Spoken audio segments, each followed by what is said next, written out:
अगला कॉन्सेप्ट है matching principal. Matching principal क्या होता है, उससे पहले मैं आपको अपनी कहानी सुनाऊंगा एक।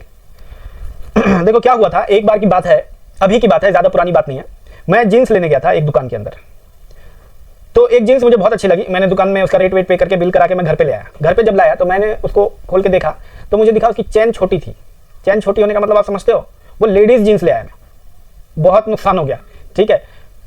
पता ही नहीं चलता आजकल के कपड़ों में कि कौन सा लेडीज का कपड़ा है, कौन सा जेंट्स का कपड़ा है। लेडीज जो है वो जेंट्स वाले कपड़े पहनती है और जेंट्स जो है वो लेडीज वाले कपड़े पहनने लगे। लड़कियां जो है छोटे बाल रखने लगी है और लड़के जो है बड़े बाल रखने लगे। अगर आप पीछे से जाओगे ना तो पता ही नहीं चलेगा, लड़के भी कान छिदवाने लग गए। पीछे से आपको लगेगा लड़की है, लेकिन आगे से पता चलेगा लड़का है। इसी तरह से लड़की को आप देखोगे, पीछे से पता चलेगा लड़का है, आगे जाओगे तो डर जाओगे आप, ये तो लड़की है।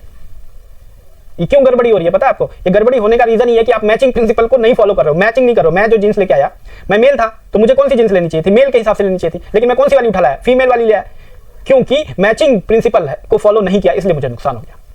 इसी तरीके से अकाउंट में भी मैचिंग प्रिंसिपल को लगाना बहुत जरूरी है, नहीं तो ऐसे ही नुकसान होंगे। देखो मैचिंग प्रिंसिपल क्या कहता है कि जिस काम के लिए, मतलब मान लो कि कोई किसी प्रॉफिट को कमाने के लिए या इनकम को कमाने के लिए जो खर्चे हुए हैं उसको उसी इनकम में से माइनस करोगे, ना कि दूसरी इनकम में से। मान लो कि कोई मैंने सेल करी है 10,000 रुपए की, ठीक है, और मुझे उससे जो प्रॉफिट हुआ है वो 3,000 का प्रॉफिट हुआ है, लेकिन इस सेल मेरी ऐसी नहीं हो गई है। इस सेल को करने के लिए बहुत सारे खर्चे हुए, एडवर्टाइजमेंट का खर्चा, लेबर का खर्चा, सब मिला मिलके 2,000 रुपए के और खर्चे हो गए, ठीक है। तो क्योंकि इस सेल को करने में 2,000 का और खर्चा हुआ है, तो मैं इस सेल से जो प्रॉफिट हुआ है और जो इसको मैं मैच करूंगा इसी के साथ, मतलब 3,000 का प्रॉफिट, 2,000 का खर्चा, तो इसका मतलब जो मेरा नेट प्रॉफिट है वो 1,000 रुपए हुआ।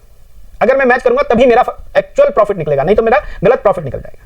देखो यही कहता है the matching principle in accounting states that expense should be recorded in the same accounting period as revenue and they help to generate. उसी मतलब मैच करके आपको एक्सपेंस को रिकॉग्नाइज करना है उसी प्रॉफिट के अगेंस्ट जिसके लिए वो खर्चा हुआ। अदरवाइज आपका जो भी प्रॉफिट आएगा या लॉस आएगा वो गलत आएगा।